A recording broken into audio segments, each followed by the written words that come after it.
a separação é mais didática do que... Se você analisar criteriosamente, pormenorizadamente, você vai identificar a experiência primeiro um obstáculo também de verbalismo. Há diferenças sutis, mas eu acho que eu não consigo separar o verbalismo do substancialismo. Por exemplo, quando eu falei da água que é o meio social, uma crítica ao obstáculo epistemológico do animismo, esse animismo se confunde muito com o substancialismo. O próprio Bachelard, quando vai dar exemplo, os exemplos se aproximam um do outro. Então, eu acho que essa separação é apenas para esclarecer o leitor, mas não há uma notória separação entre um obstáculo epistemológico e o outro. Os obstáculos epistemológicos, num todo, eles entraram no projeto da ciência, o curso da ciência, a atividade racional da ciência contemporânea, as condições de trabalho científico, pois ele aprisiona esse pensamento científico aberto e dinâmico à condição estática, fechada. Então, o Bachelard, acho que classifica alguns obstáculos como forma didática e pedagógica, mas eu acho que com a metodologia para o esclarecimento do leitor, mas não vejo muita diferença entre um e outro. Eu tenho até dificuldade de saber quando é animismo e quando é substancialismo. E a pedagogia da autonomia científica. É porque, para a epistemologia histórica bachelardiana é uma audaciosa pedagogia científica.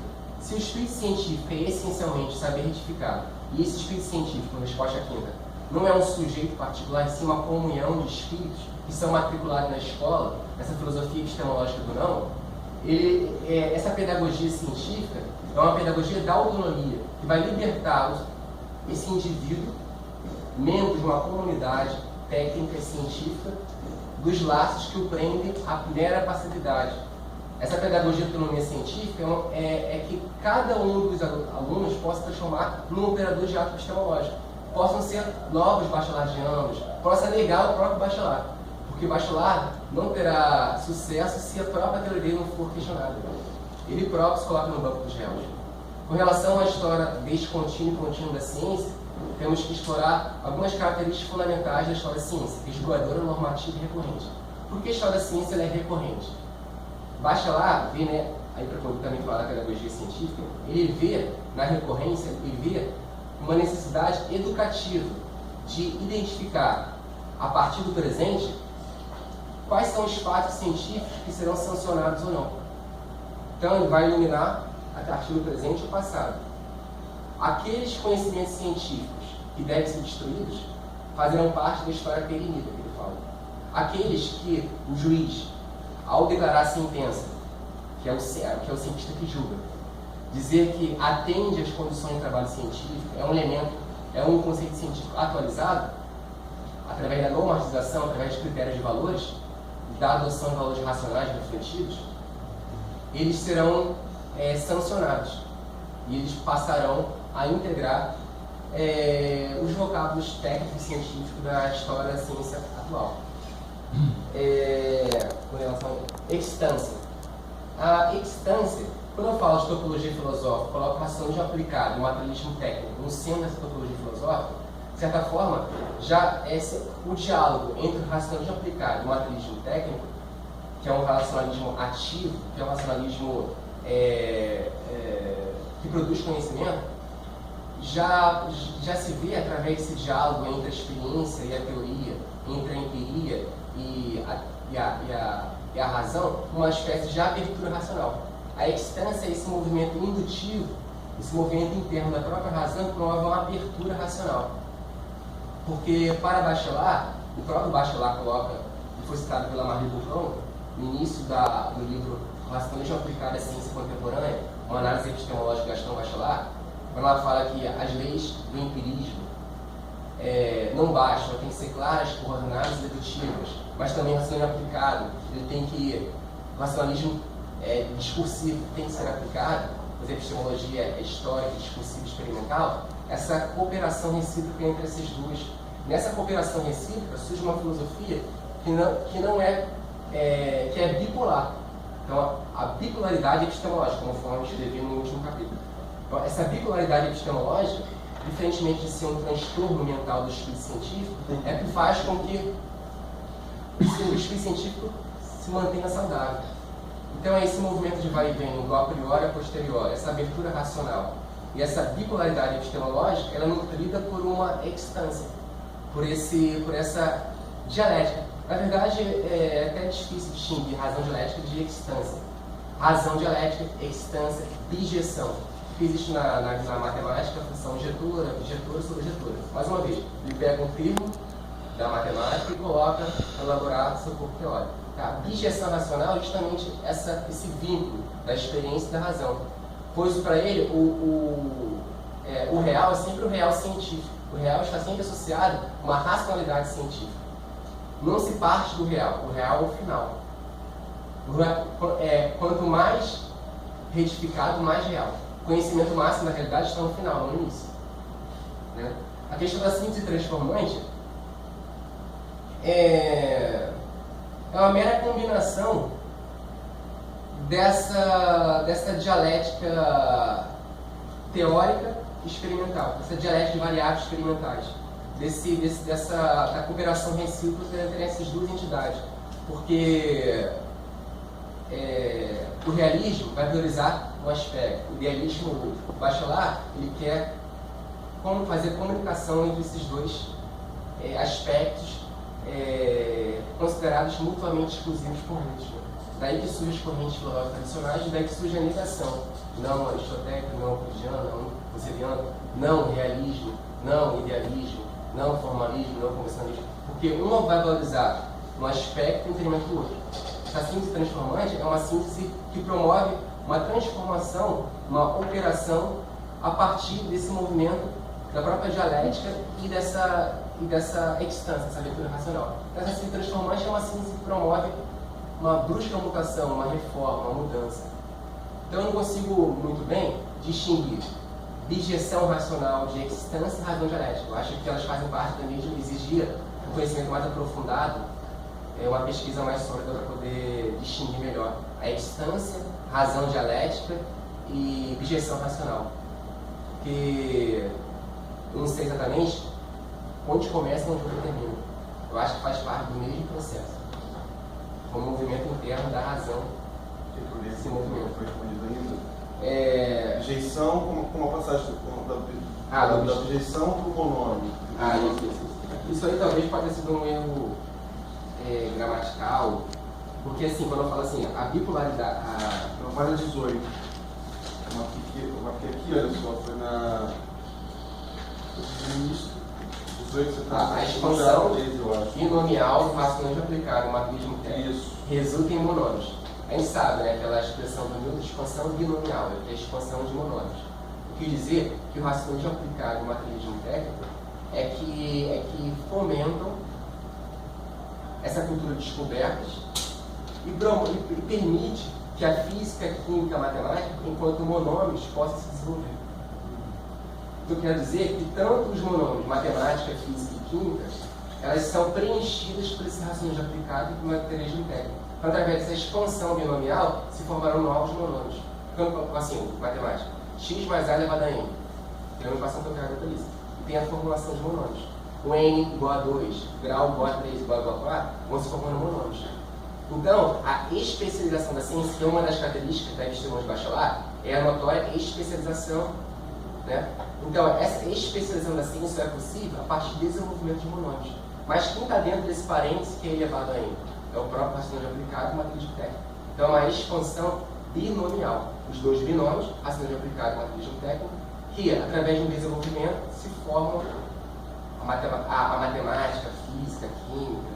Elas estão inseridas nessa própria expansão binomial. Por isso que do binômio é monômio. Por fim, mas o sujeito. E o sujeito? Não, o sujeito eu falei que não é um sujeito particular, um elemento natural. Um homem físico, CPF, entidade. É uma comunhão de espíritos. Bachelard registra em epistemologia que depois da segunda metade do século XX, por exemplo, nenhum trabalho matemático físico é assinado a uma mão. É sempre assinado a várias mãos. Nunca é um laboratório científico na cidade de Harvard. É sempre Harvard e MIT. É sempre Harvard e UF. Então, é sempre uma colaboração de cientistas de nacionalidade diferente, legados culturais diferentes, herança genética diferente. Então, não se fala de um sujeito mais, se fala de... Por isso também no futuro eu pretendo estudar o Badiou, questão do sujeito, que é um sujeito sem CPF de identidade, é um sujeito que pensa um pensamento como inocente. É um sujeito que inverte a fenomenologia, ele inverte uma fenomenologia que pensa a existência. Bachelor trabalha com a dinamologia. É um sujeito que apenas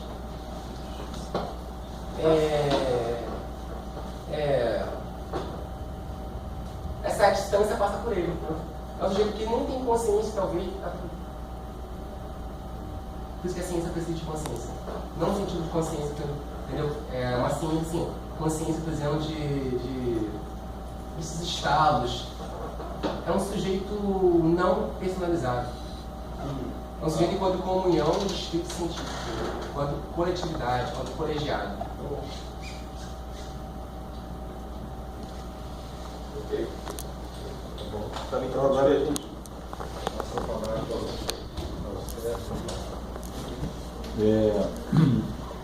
Bom, o Zander foi um aluno, muitos anos atrás, um aluno halleiano, por Nietzsche, porque, e vou falar isso uma ótima, eu acho que ele se sentia muito impaciente com o ritmo da aula, com as questões que para ele eram questões já superadas, ele já estava noutra, né? E até nós tivemos possibilidade de troca até fora de aula durante um tempo, né? E me causava assim uma inquietação, uma perplexidade grande, assim, a agilidade de pensamento dele, como ele conseguia assim numa espécie de solilóquio ir dando conta das questões que o interessavam, né? E eu com uma dificuldade de acompanhá-lo muito grande. E chegou um ponto até que eu me sentia meio intimidado, falando uma boa mesmo, e meio assim, digamos, com dificuldade de dar conta né? E até tivemos uma conversa que foi mais do ponto de vista, digamos, metodológico, que eu acho que hoje até de certa maneira demonstra a validade daquela conversa, que foi você conseguir estabelecer uma modulação nesse andamento, né? Você estava tomado de uma ansiedade muito grande, de uma engenharia meio fabulosa de intuições, de ideias, etc. E eu tive a preocupação, assim, em termos de mais velho, né? De oferecer assim, olha, um caminho de andamentos para você, inclusive, poder realizar as coisas, né? Eu acho que isso se verificou hoje, e tal como você a satisfação é ser plena, né? Não temos nenhum senão, e uma satisfação muito grande, até por esse aspecto de ser um ato conclusivo do curso, um aluno brilhante que orgulha muito esse curso novo e tendo alunos já com essa luminância, digamos assim, né? Então as coisas que eu vou falar agora, até algumas já falamos aqui antes do ato aqui de defesa, eu vou falar como, seja ponderações minhas, seja como eventual contribuição aí para o seu desenvolvimento, né? Então a gente podia começar falando do seguinte: uma primeira impressão, não precisa anotar não, isso tem nada, você não vai ter que responder nada. Uma primeira impressão que é a seguinte, e eu entendo até talvez as razões dela. Você trabalha, às vezes, você trabalha a filosofia de Bachelard e esse processo todo, enfim, do obstáculo epistemológico, etc., num certo sentido, como se fossem, digamos, obscuridades, como se fossem névoas espessas que precisam ser, enfim, retiradas da frente para se ver aquilo que já está ali. Entendeu? Claro que você vai falar da fenomenotécnica, eu sei de tudo isso. Só que em certas colocações que você faz, você dá esse tom, quer dizer que é um tom mesmo, não é à toa, é um tom mesmo do indivíduo saindo da caverna e finalmente começando a ver as coisas, né? Que eu acho que de certa maneira, pode estar presente em Bachelard. Não estou dizendo que é uma distorção sua, porque são caminhos marcados por ambiguidade, né? Onde todas essas coisas estão presentes. Então, é um aspecto assim que é importante ressaltar aqui no momento, porque aquilo que o Bachelard propõe de mais profícuo não é isso. Quer dizer, não é esse tratamento de uma espessura atávica de obstáculos que precisam ser afastados para, enfim, se ver um real que estaria à disposição, né? Até porque vai ser todo um construto, né, de realidades que vão ser experimentadas, etc, etc. Então esse é um aspecto importante que a gente sempre volta a isso, é muito difícil sair disso. Aí entraria uma outra dimensão, que é a questão da abordagem histórica. Na abordagem histórica, que é de fato, pensando assim nos últimos tempos, uma das formas mais estimulantes do tratamento da questão do conhecimento e da ciência, da epistemologia, e o Bachelard é um capítulo fundamental nessa, ele é solitário nisso, vários outros e tal, mas ele é, sem dúvida alguma, aqui no Brasil, inclusive, teve uma influência muito grande. Nessa questão da historicidade, eu gostaria de fazer duas observações. A primeira, juntando com a questão da experiência primeira. Veja bem, quando você tem a experiência primeira, essa experiência primeira, ela não se apresenta apenas como experiência, ela se apresenta como teoria. Eu vou dar um exemplo que eu vivi. Quando eu estava no terceiro ginásio, na aula de geografia, o professor disse o seguinte, que a explicação das estações do ano, primavera, verão, inverno, principalmente verão e inverno, era em função da maior ou menor proximidade da Terra em relação ao Sol. Ele deu essa explicação. O verão é quando a Terra está mais próxima do Sol. O inverno é quando está mais afastada. Eu fiquei meio chocado com aquilo, né? Era um despropósito do que ele estava dizendo. No entanto, agora trazendo, não interessa aqui a explicação, enfim, é outra, né, como você sabe, mas o que interessa aqui é que, ao emitir isso, ele não estava trabalhando propriamente em cima de uma experiência imediata, porque ninguém tem essa experiência da Terra estar mais próxima ou mais afastada do Sol, não há essa experiência, né? Mas não vivemos isso. Isso é uma construção, etc. Ele já estava a partir de uma certa teorização. Quer dizer, as experiências, elas já são vividas teoricamente. Por exemplo, todo o legado de força, de pregnância da física aristotélica, que durou, digamos assim, formalmente até o século XVII e tal, ele se alimentava de uma profunda colagem com a experiência humana e a sua incrível e notável capacidade de dar um estatuto teórico a essa experiência, né? Quer dizer, então as pessoas, nós ainda estamos nessa física aristotélica, né? Ainda vivemos essa representação aristotélica do mundo físico.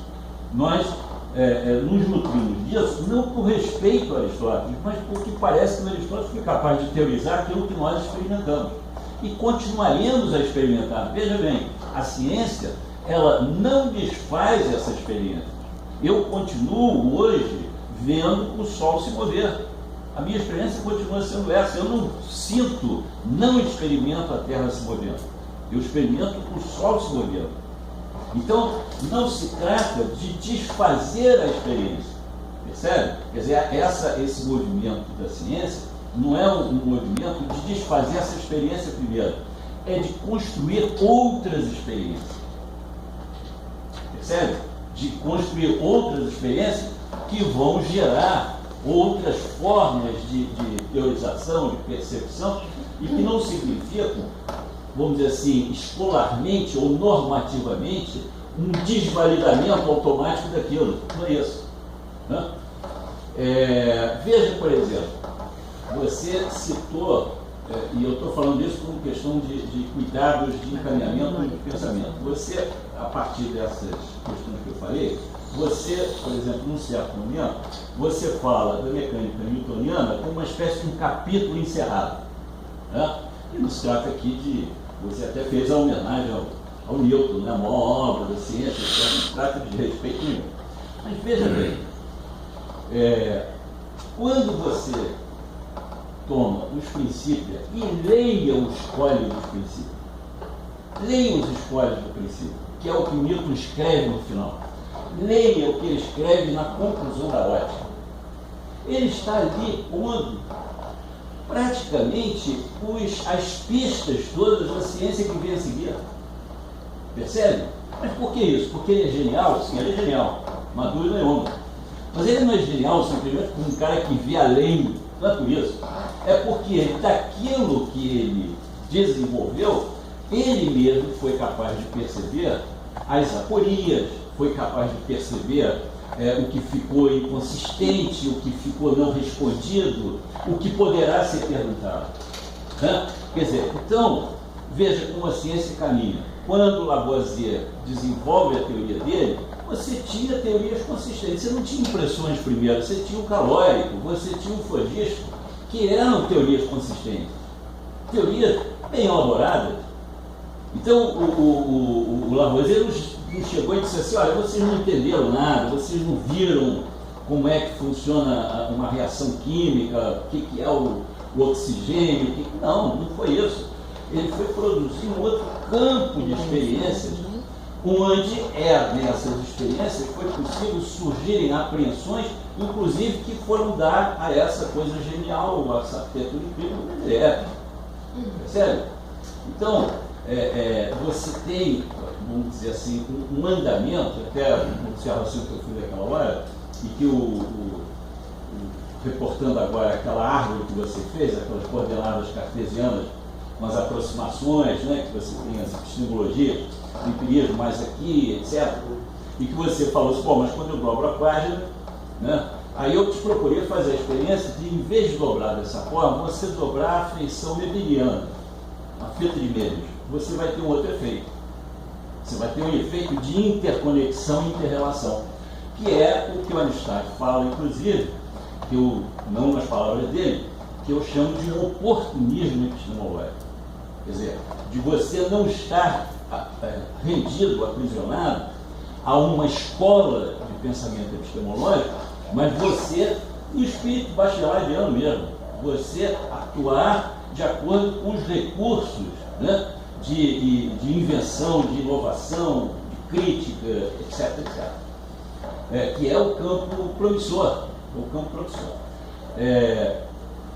E agora, duas observações finais. Ainda em relação à história, eu te colocaria o seguinte: assim como no século XX, com os trabalhos de Ando, do Bachelard e vários outros, se imprimiu essa visão historicista do processo da ciência, e não apenas de uma crônica, né, dos avanços da ciência, mas do trabalho histórico da própria ciência, é interessante observar que essa historicidade, ela começou a partir de certo momento a entrar no próprio objeto. Quer dizer, não se trata de uma historicidade, de um pensamento, de uma descoberta sobre o mesmo objeto. Trata-se agora de começar também a se dar conta de que o objeto tem uma historicidade, ou seja, o real, a natureza tem uma historicidade. Essa historicidade tem a ver, inclusive, com a historicidade daquilo que seriam as leis científicas, etc. Isso é uma coisa que está em pauta, forte, né? Que, inclusive, foi algo que levou, por exemplo, o Schrödinger, né, que você deixou de citar aí, na hora que você fez, que foi o Schrödinger, quando chegou num certo momento, ele se deparou com tais questões que ele parou os trabalhos dele e foi estudar filosofia. Ele passou vários anos estudando filosofia e principalmente foi estudar os pré-socráticos e produziu textos extremamente interessantes de leituras originais, porque justamente ele se preocupou em examinar também não só o problema desse legado do pensamento da ciência, como o aspecto dinâmico da própria natureza. Porque assim como você citou aí, que o Bachelard diz, quer dizer, nós vivemos no mundo intermediário entre o mínimo e o máximo, né?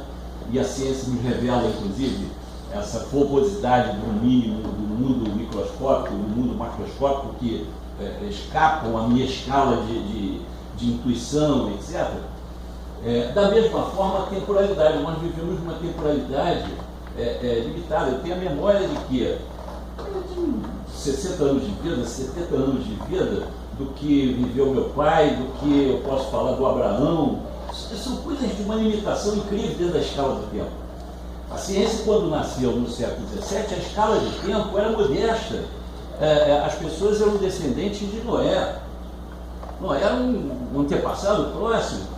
Veja que há um salto gigantesco no século XIX em que se discute assim como coisa terrível que o mundo tenha 100 mil anos. Era uma coisa escandalosa.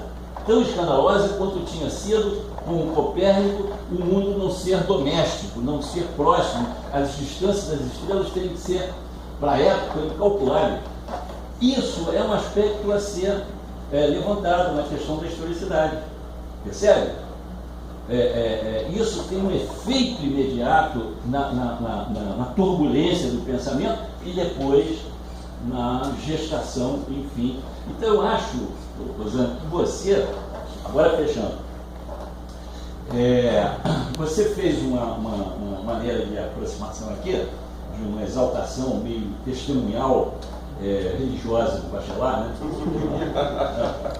Tudo bem, a gente tem os nossos ícones, né?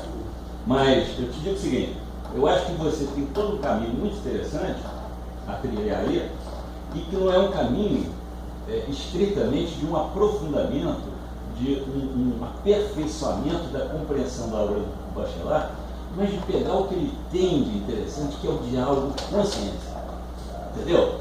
Eu acho que isso você, já que você inclusive tem essa bagagem, para você não é uma coisa, não é um obstáculo, né?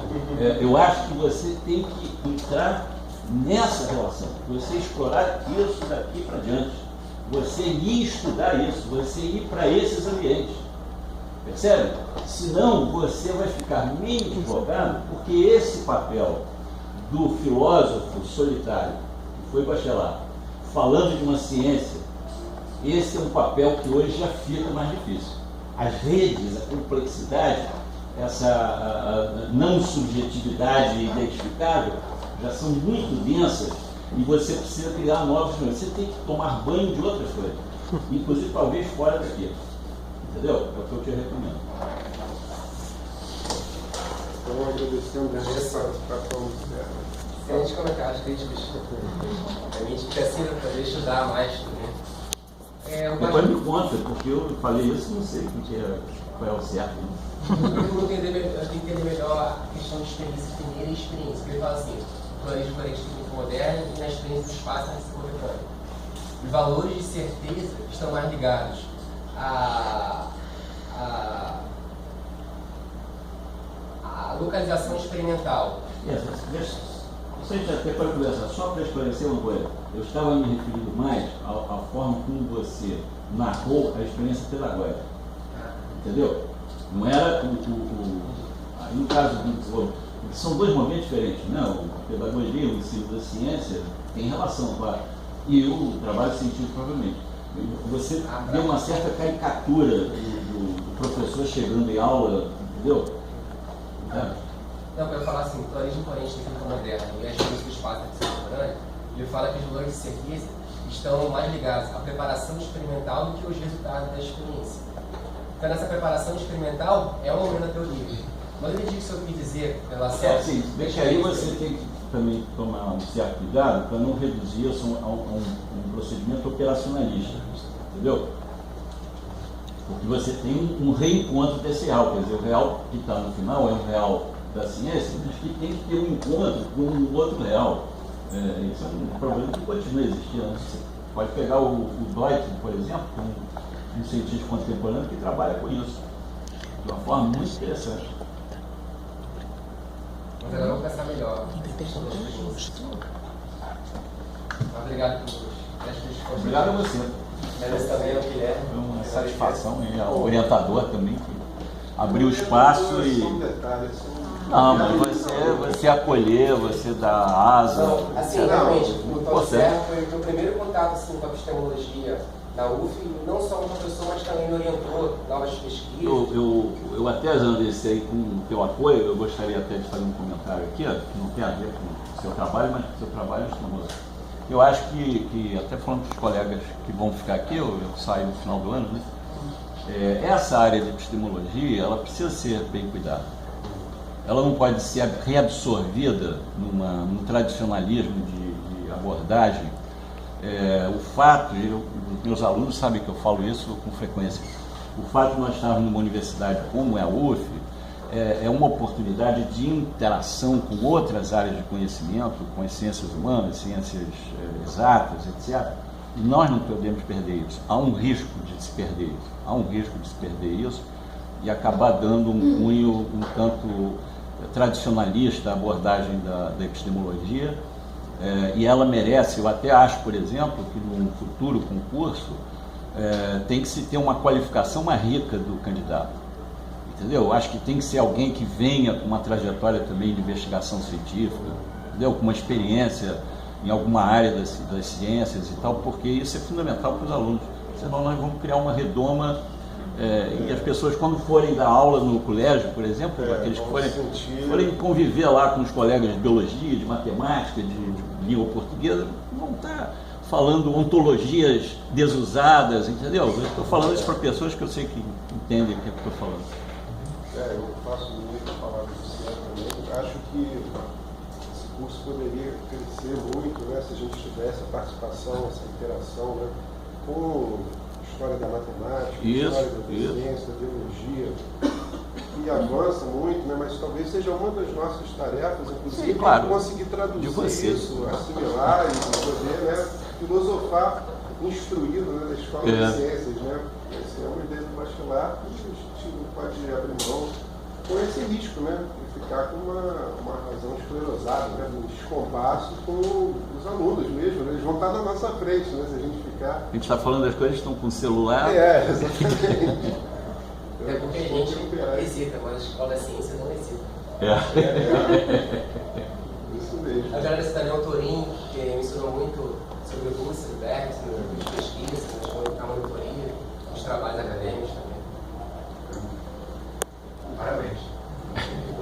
Eu estou muito feliz, realmente, né? Por causa da bacharelado, sempre estudei, era uma herança do Klaus, né? Que realmente se empenhava muito nesse campo da epistemologia francesa, né? E realmente partia muito dali, né? Eu acho. E o Zander, com esse conhecimento, essa bagagem que ele tem, né? Acho que foi a mão e a luva, né? Quando ele começou a estudar o bacharelado, né? A gente percebe isso agora, a propriedade, né, com que ele fala, né? Se você apertar ele vai lá e diz, né? O que é instância? Ele vai lá e veio, né? Não é uma palavra ao vento, não. Mata a cobra. Exatamente. Então, e repetindo, realmente seria uma coisa ótima se aqui a gente pudesse incorporar mais, né, essa área aí dessa reflexão sobre a ciência. Eu acho que é uma coisa que faria muito bem para o nosso curso. E a gente está aqui na UF, né, com tantas possibilidades de vamos ter aqui o Instituto de Biologia aqui do lado. A biologia vai ficar aqui do lado, né? A gente agora vai discutir a vida sem tomar contato com o que se está pensando hoje em biologia e tal. Fica ali uma coisa, né, totalmente apartada, né, totalmente. A filosofia não deve, a filosofia deve ser uma polifilosofia, deve ser aberta, né, deve ser dialógica. Então, mesmo que a gente se confunda, se atrapalhe, não tem problema, né? Não há verdades primeiras, né? Mas esse diálogo é importante e na retificação a gente vai chegando a alguma coisa melhor do que o nosso ponto de partida. Então, agradecendo a todos, eu pediria, assim, a condição de orientador de vocês, público aí, para a nossa sala para a gente poder debater, né? O nosso obstáculo epistemológico.